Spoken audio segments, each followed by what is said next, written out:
Hey, it's morning time. This thing's been undercover for a couple months. It's beginning of February, so it's been too cold or too wet to work on it here recently. But today we're going to be doing several things. I've started back in November and didn't get too far. I've already relocated the power steering pump after removing the air conditioning system. So what I have to do today is remove the smog system, run a new negative battery cable, install a new belt. All right, this thing's still on jack stands from a couple of months ago. So let's pop the hood and see what's going on. All right, so as I mentioned, one of the things we have to do is replace the negative battery cable.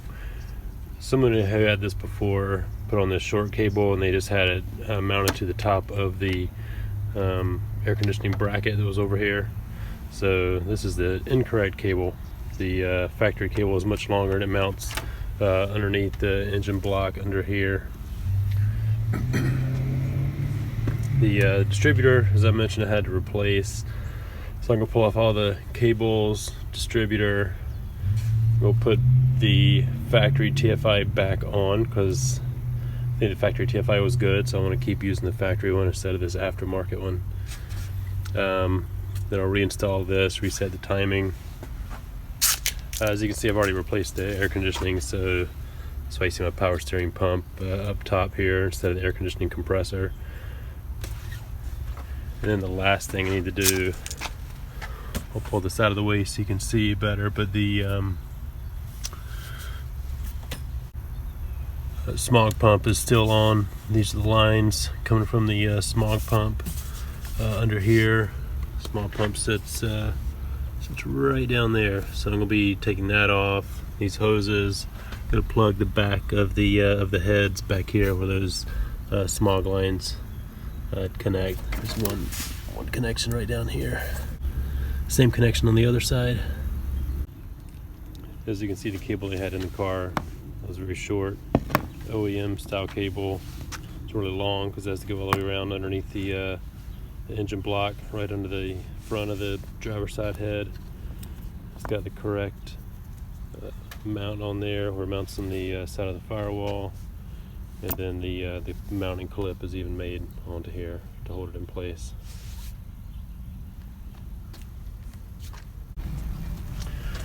So I went ahead and pulled the battery out. Next thing I'm going to do is take off the air tube here, get it out of the way, and we'll start working on the smog lines and the smog pump. I'm going to go ahead and take off the air filter box just because I don't want to break these clips down here when I'm down here working. So I'm going to go ahead and get this out of the way too. As you can see, I still haven't pulled my evaporator out. That's still in the front of the car from the air conditioning. I'll do that eventually, one day. Alright, so now you can see this really good. Down here's your smog pump.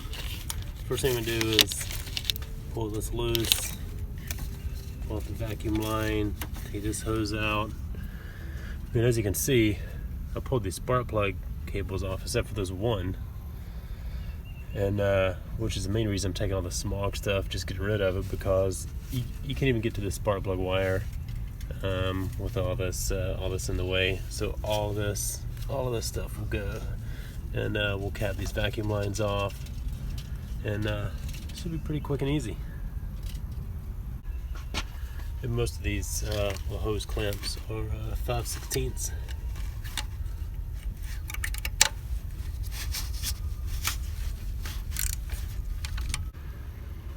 So I think we can pull just this first clamp close to the smog pump. I'm going to take off probably both of these, the top one and the bottom one under here. And then I'll just take out this whole piece as one unit. Alright, so once you get these vacuum lines out of the way, pull off the first clamp, both these clamps, this should pull right off.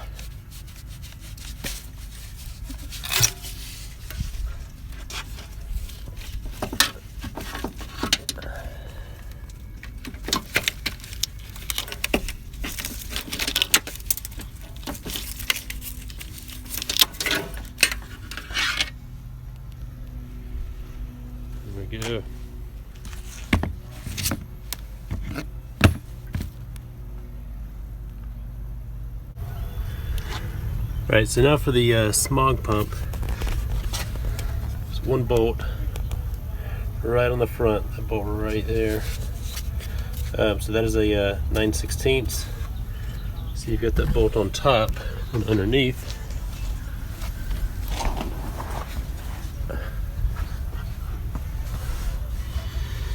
Got another bolt here that comes in from the back side. It's also 9/16. And this little bracket here, we'll get rid of that. Alright, so this rear bolt, it's a 9/16. I used a shorter socket on this one, just because these other lines are in the way. The front bolt nut on this bracket is a 1/2 inch. You may need a deep well on that, just because this other stuff's in the way. So this is the bracket that was holding the smog pump on. So I want to pull this nut off of here, take the bracket off, and put this bolt back in place.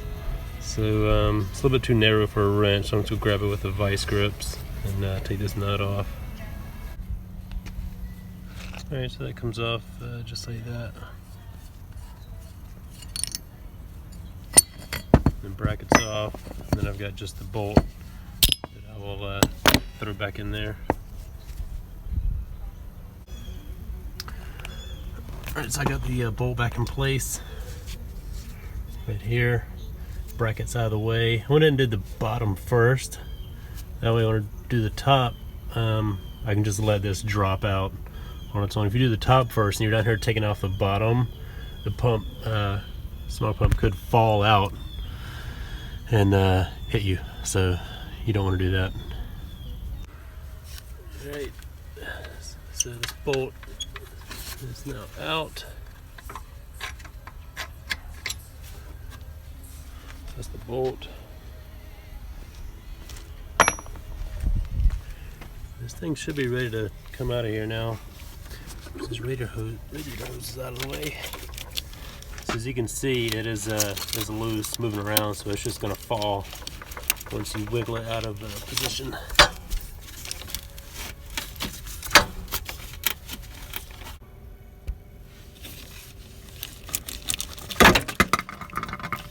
And now it's gone. That's why you don't want to be under the car when that thing falls out. It's not super heavy, but it's a good bit of weight.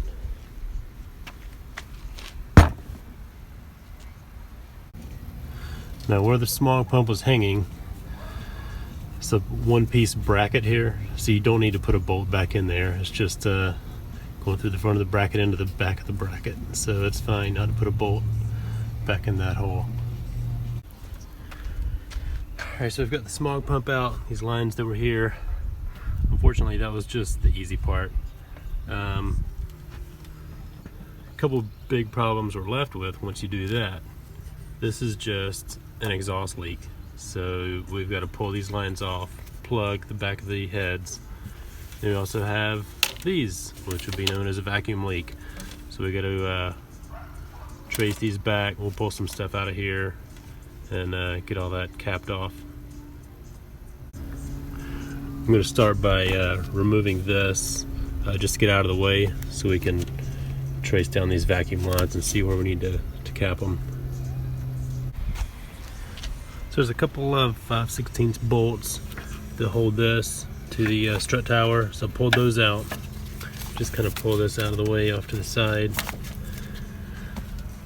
So what we're doing is tracing these two small vacuum lines. They come around to these solenoids along with this one vacuum line that comes across the back.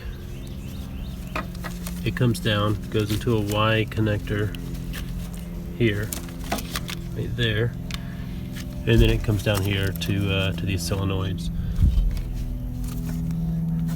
So what I need to do is pull all that off and get it capped or either bypassed to make sure I'm not going to have a vacuum leak. And just so I can see what's going on a little bit easier, there's two small bolts to hold this bracket on. I'm just going to pull those out so I can get this up to where I can really look at it. I thought these were going to be a 1/4 inch, but it turns out they were a 9/32. So got that out of there. Now I can move this around where I can see it a little bit easier. I'm gonna go ahead and pull off these wiring harnesses, and that should free it up a little bit more. Right, I pulled the plugs off of here that go to the wiring harness. I'm gonna go ahead and take this Y apart, and then I'm gonna pull both of these plugs off of the solenoids here that all the vacuum lines run through. Just again, so I'll have a little bit better chance of seeing what's going on here, where these lines go. Right, got this line loose. I actually cut it off because I couldn't pull it apart from that Y connection. And then the line that comes in from inside the fender well, pull that off of there. Everything else I have removed completely. Got the two little solenoids here. Then there's that Y connector and the pieces that plugged into the solenoids, and then those two vacuum lines that went to this piece. Alright, well there we are. I just put pulled that other line off and put a little cap right on into this little vacuum cap. This line was really disconnected. Good. I'll probably just leave it hanging there for now. And I'm not even going to put those two solenoids back down here. I'm just going to leave this out. I don't know if it's going to make a difference not having the wiring connected to something, if it's going to start causing different error codes. But I'm just going to remount this back to the strut tower and leave these two plugs disconnected. We'll see what happens. Alright, so I have saved the hardest part for last. So you've got these two lines, came over to the smog pump. One of these lines, the bottom line, goes to the exhaust, the H pipe.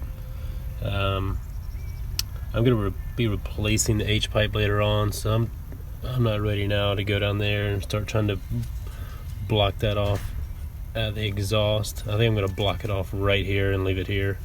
This top line, however, I do need to remove completely and block off the back of the heads where that attaches. So if we follow this top line around, you'll see that right here, this is where it mounts to the back of the head. There's a bolt there, and then a metal piece that comes out with the hole that goes in to where the head is. So when I pull that off, I'll show you exactly what that looks like. But there's just one bolt here, and there's one bolt on the other side, exactly opposite of this one. I want to try to get a better shot of this. You can see exactly where the bolt is. This is a 13 millimeter. It's right there. You know, luckily I don't have, I removed the air conditioning, so I don't have the air conditioning lines coming right through here. And you'll see the driver's side is a little bit harder to get to. But on this side, you may have to use a wrench to get it started, to get it on there. Matter of fact, I'm having trouble now, even though I just had it a second ago.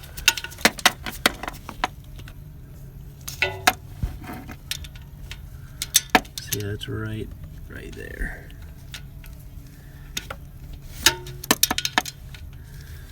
So, yeah, just break that loose, pull that bolt out. This will be ready to remove from this side, at least take loose, and then you'll have to do it with the other side, because there's one piece that runs all the way across the back of the engine here. Right, so now, the bolt's just about, there we go, bolt's loose, and there it is. And now, yeah, now you can see this piece is loose from the back. So as soon as we get the other side, we should be able to just pull that thing right out of there. So I'm on the driver's side now.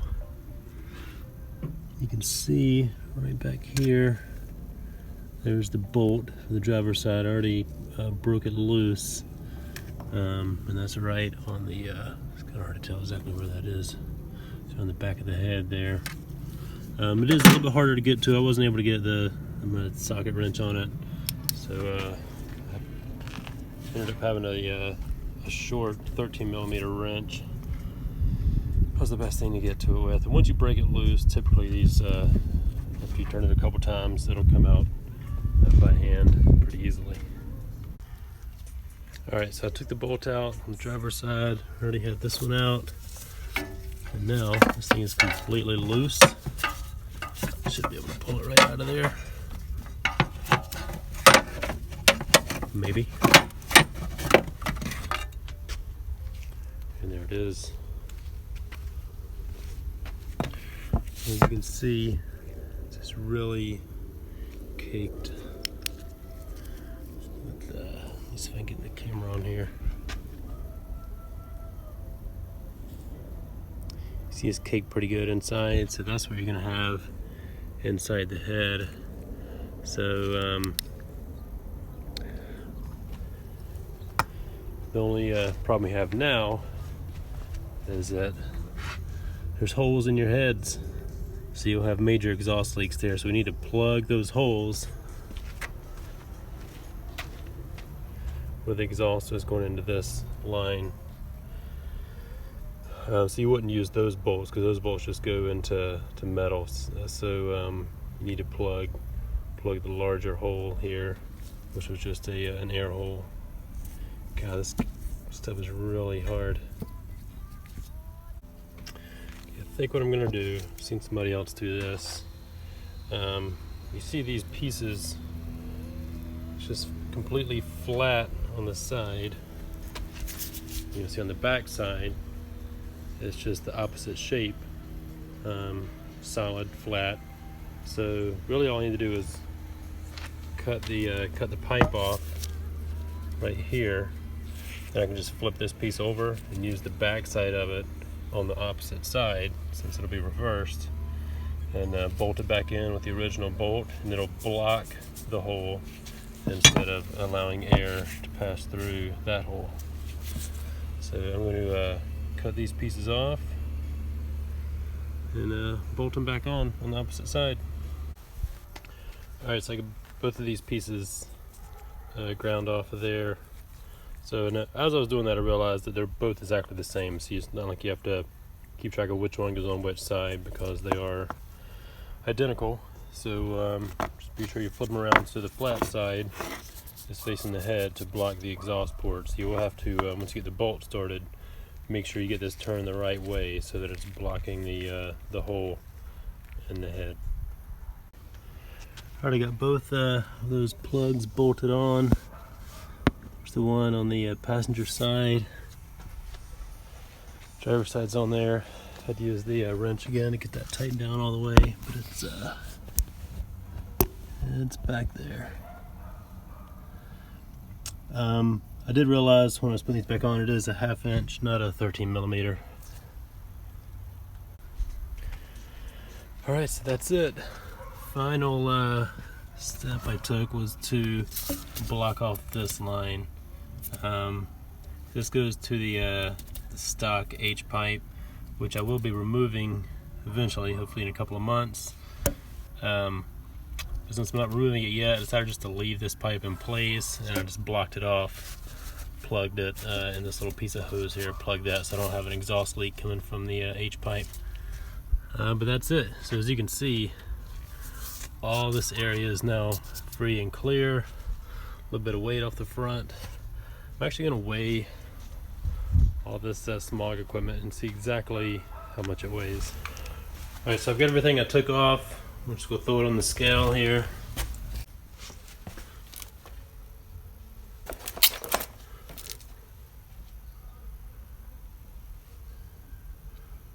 $11.4 pounds.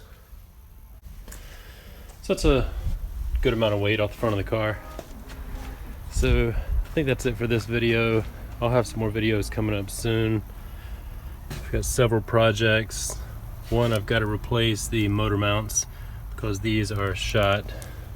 Number two, I'm going to be pulling this distributor, find top dead center, mark my harmonic balancer, make sure all that's right, reinstall the distributor. I'm going to replace the TFI, rerun my spark plug wires so they look a little bit more organized. They're all moved around since I removed the AC and now the Smog equipment on the other side.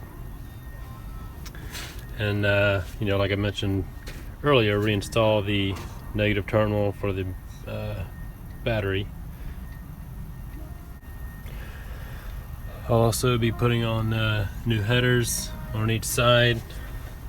It'll be easy to get to now, and I have a new X pipe that'll go under the car. So this thing should be running smooth and sounding good here before too long. And just to recap some of the tools we used. Alright, so the main tools I needed are both my ratchet handles, using my hose puller, pulling off one of the vacuum connections. It was just kind of hard to get to. I could only get one finger on it really, so I was able to grab hold of it with these. Made that a lot easier. I have a box of assorted vacuum plugs, caps rather. And that's the one I used for this. Let's see, we've got